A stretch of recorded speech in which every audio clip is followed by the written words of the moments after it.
This time is very big breaking news from the ground of Kaliachowk 3.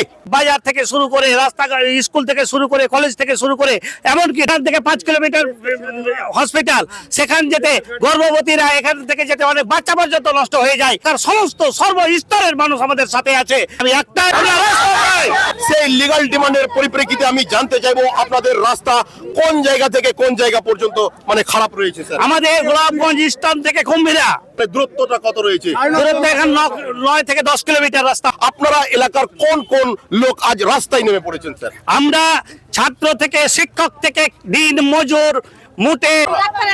আচ্ছা, এই রাস্তাতে কি কি অসুবিধা হচ্ছে? অনেক সমস্যা। আমরা আজকের প্রতীকী আন্দোলনের পর গণস্বাক্ষর করছি।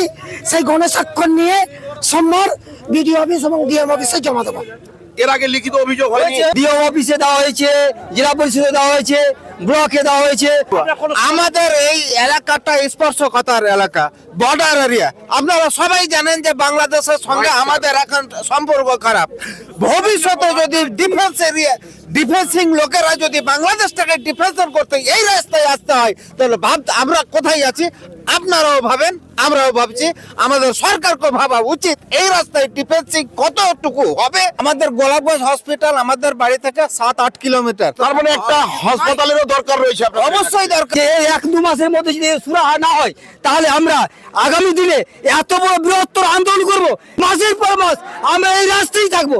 চলুন, আজ যে রাস্তার, সেই রাস্তার অবস্থাটা দেখতে পাচ্ছেন। পিচ করা একটা রাস্তা ছিল, কিন্তু আজ সেই পিচ করা রাস্তার সম্পূর্ণ স্বাস্থ্যটাই অস্বাস্থ্যকর হয়ে পড়েছে।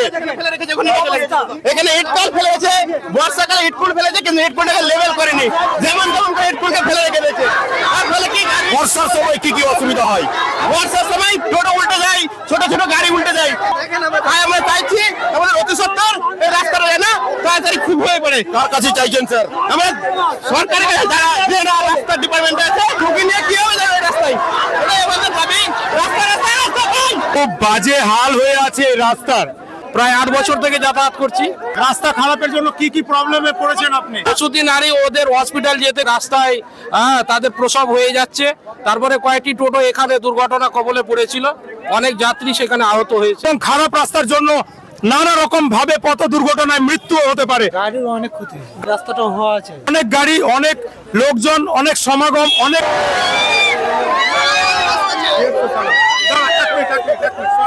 5 কিলোমিটার রাস্তা, মানে গোলাপগঞ্জ অব্দি রাস্তার হালাত এই হয়ে আছে, মানে পাথর আলু হয়ে গেছে।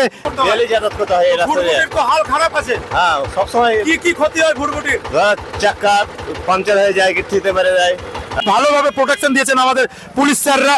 ওনারা সম্পূর্ণভাবে আন্দোলনকেও সাকসেসফুল করলেন এবং রাস্তাও ক্লিয়ার করে দিচ্ছেন। 10 থেকে 15 বছর ধরে আবেদন করতে করতে আমরা হয়রান হয়ে পড়েছি। কোনো কিছু পথ না দেখতে পেরে শেষ পর্যন্ত এলাকার সর্বসাধারণ মানুষ সকলে মিলে আন্দোলনে নেমেছি। লোক আজকে আন্দোলনে, হাজার হাজার লোক আমাদের আন্দোলনে আছে। কি কি করলেন আন্দোলনে? আন্দোলনে আমরা পথ অবরোধ করলাম, একটা সভাও করলেন, একটা সভা করলাম। 9 থেকে 10 কিলোমিটার রাস্তা আপনাদের দীর্ঘদিন থেকে খারাপ অবস্থায় রয়েছে। দৈনন্দিন জীবনযাত্রায় প্রভাব ফেলেছে ব্যাপকভাবে এই খারাপ রাস্তা, রোগী থেকে শুরু করে সর্বসাধারণের মধ্যে, যেটা বুঝতে পারলাম। সেই পরিপ্রেক্ষিতে আপনার কাছ থেকে জানতে চাইবো, লোকাল প্রশাসন থেকে, জনপ্রতিনিধি থেকে সরকার পর্যন্ত কাকে কি বলতে চাইবেন? গ্রাম পঞ্চায়েত থেকে শুরু করে প্রধান, ওনারা সাপোর্ট করুন এবং এমএলএ বা এমপি যেখানে হবে আপনারা। এমএলএ এর প্রতি আপনার কি মানে বার্তা থাকবে স্যার? এমএলএ এর প্রতি আমাদের বার্তা যে আপনার এলাকায় এই রাস্তা খারাপ, আপনি এই রাস্তায় চলাচল করুন। মাননীয় সাংসদ তিনাকে কি, তিনার প্রতি কি বার্তা থাকবে এলাকাবাসী? এমএলএ বা এমপি দুইজনের কাছে আমাদের বার্তা। এট লাস্ট আমি আরো জানতে চাইবো, আমাদের এলাকার প্রশাসনিক দপ্তরের বিভিন্ন আধিকারিকগণ রয়েছেন, কোন আধিকারিককে কি বলতে চাইবেন? একটা ডিস্ট্রিক্ট ম্যাজিস্ট্রেট যদি মনে করেন এই বেহাল দশার হাত থেকে রক্ষা করতে তো উনি পারবেন, ওনার কাছে আমাদের করজোড়ে নিবেদন এবং গ্রামবাসীর আবেদন এবং আমাদের দাবি এবং ন্যায্য দাবি। বর্ডার এরিয়া হয়ে যাওয়ার জন্য আমাদের কেন্দ্রীয় সরকারকে এই রাস্তার ব্যাপারে কি বলতে চাইবেন? কেন্দ্র সরকারের প্রতি আমাদের আবেদন নিবেদন যে আমাদের এই ডেভেলপমেন্ট যে বিএসএফ ডেভেলপমেন্ট ফান্ড একটা ফান্ড আছে, সেই ফান্ড থেকে হলেও যাতে দ্রুত যে ফান্ড থেকে হবে সেই ফান্ড থেকে হলে এই রাস্তাটা করে দেয়। তারপরে আর কার প্রতি স্যার? রাজ্য সরকারের উপর রাজ্য সরকারের প্রতি। সর্বক্ষেত্রে যারা আমাদের দেশ সমাজকে উন্নয়নের যাত্রায় নিয়ে যাওয়ার একটা প্রতিজ্ঞায় আবদ্ধ হয়েছে তাদের সকলের প্রতি বার্তা এই মুহূর্তে সরাসরি আমরা তুলে ধরলাম। আপনারা কারা স্যার? আমরা এলাকাবাসী কুম্ভীরা অঞ্চলের সর্বসাধারণের পক্ষ থেকে আপনারা এই বার্তা রাখেন। এই বার্তা হাজারো হাজার লোকের দৈনন্দিন জীবন যাত্রায় যে প্রভাব ফেলেছে খারাপ রাস্তা, সেই রাস্তার পরিপ্রেক্ষিতে আজকের যে রিপোর্ট আপনারা তুলে ধরবেন এবং রাস্তার সমাধানের দিকে যথেষ্ট পদক্ষেপ নেবেন বলে আশা রাখছি। আমাদের এই পর্যন্ত কালিয়াচক ব্রেকিং নিউজ চ্যানেলের পক্ষ থেকে সকলকে জানাই অসংখ্য বার ধন্যবাদ।